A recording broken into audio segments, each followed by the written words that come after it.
এটাই দুঃখের ব্যাপার যে কালী পুজোর দিন কোনো পার্টনার পেলাম না ঘোরার জন্য, কিন্তু কি আর করা যাবে, তা বললে কি বেরোনো আটকায়। যাই হোক, হ্যাপি দিওয়ালি এভরিওয়ান। আমি শ্রদ্ধা। আজকে কালী পুজো, সকাল থেকে কোনো কাজ নেই, কারণ কালী পুজো মোটামুটি রাত্রের দিকেই হয়ে থাকে। বাট রাত্রিবেলা বেরোতে দেবে না বাড়ি থেকে, তাই জন্য বেরিয়েছিলাম সন্ধেবেলায়, একা একাই বেরিয়ে পড়লাম এই শ্যামবাজারে ঠাকুর দেখবো বলে। শ্যামবাজারের ঠাকুর বেশ ভালোই হয়।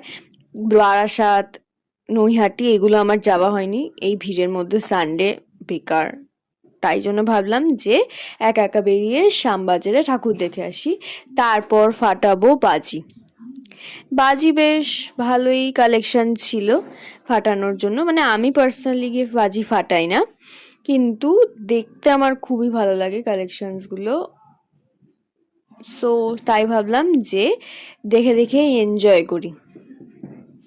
আর মোটামুটি দিওয়ালিতে কি আর করব, দিয়াস দিয়ে একটুখানি চেষ্টা করি যাতে বাড়িতে ডেকোরেট করা যায়, কিন্তু এবারে যা গরম সেই জন্য ডেকোরেশনও করতে পারিনি, পাখা নিভিয়ে থাকাই যাচ্ছে না, তার মধ্যে পলিউশন, কি আর বলবো।